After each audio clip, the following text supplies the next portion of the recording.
Hi, Merrin. Hi, Rob. Nice to have a chat to you to talk about Addison's disease. I guess we just wanted to share with our vets a few of our little tidbits about Addison's disease and some of the things we've learnt in probably combined about 35 years of specialist practice between us. Or more. Yep.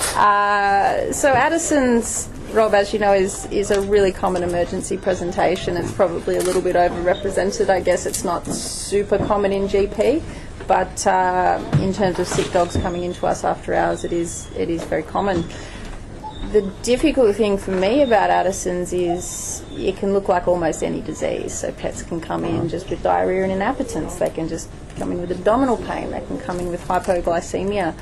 But I do tend to have it on my radar with almost any sick animal. Once the patient's had emergency stabilisation, what do you consider to be some of the more important features, I guess, of the longer term management for Addison's disease that could help our GPs out there? Okay, well, I guess with the more common variety, which is where their electrolytes are abnormal on presentation, and they are the classic Addisonian, we have to look after both their Mineralo and glucocorticoid requirements. In the past, we were restricted to just having Florinef or fludrocortisone here in Australia. And it did a reasonable job, but over the many years of seeing patients, we often had problems with long-term control in that electrolytes were sometimes hard to get exactly right. And we would do things like add salt to their diet to try and boost their sodium levels up, and we'd play with the fludrocortisone dosages, but there were some cases that you just could never get totally correct. Sure. There's been some work that's shown that the whole idea of adding salt to the diet doesn't particularly make any difference to the outcome. So if we have cases that have problems with fludrocortisone, and I guess now for new cases that haven't been on any medication, I've really gone over to using Percortin or DOCP, in that, in my experience at least, and it would appear that in the literature that sort of similar findings have been that it seems to give a more easy management and more reliable. The monthly injection obviously requires the pet to go to their GP.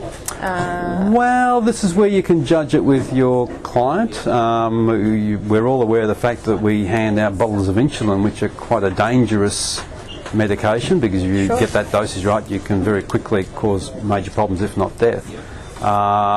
There is, if you like, a move towards people being trained how to give Percortin, and some good work showing that subcutaneous injections work just as well as intramuscular now.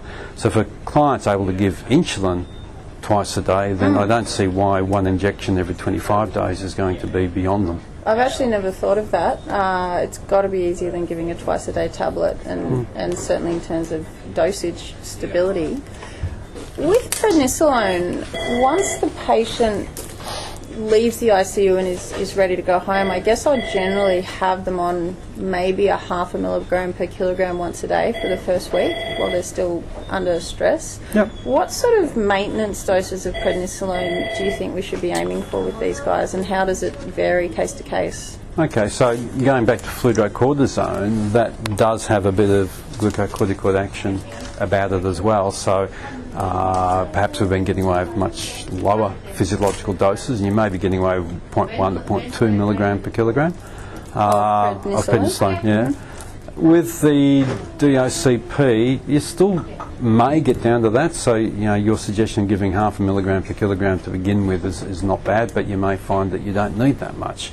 So if your animal's stable, electrolyte-wise, it's eating, happy, doing all its normal things, there's nothing wrong with trying to taper down the prednisolone even further, because you may find it may not need much. There will be some requirement, but it may not be a large amount. And do you have any long-term patients that aren't requiring any prednisolone? With the DOCP, I'm just trying to think back. There's one case I'm aware of, but I don't know why, because in theory they should have a requirement for a low dose of prednisolone. So the monthly injection of DOCP doesn't have any glucocorticoid activity? None at all. Okay. No. Well, we hope that the vets have found that little snippet interesting, and if there's any questions, please give us a buzz. We see loads of Addison's cases every year, and they're often super challenging.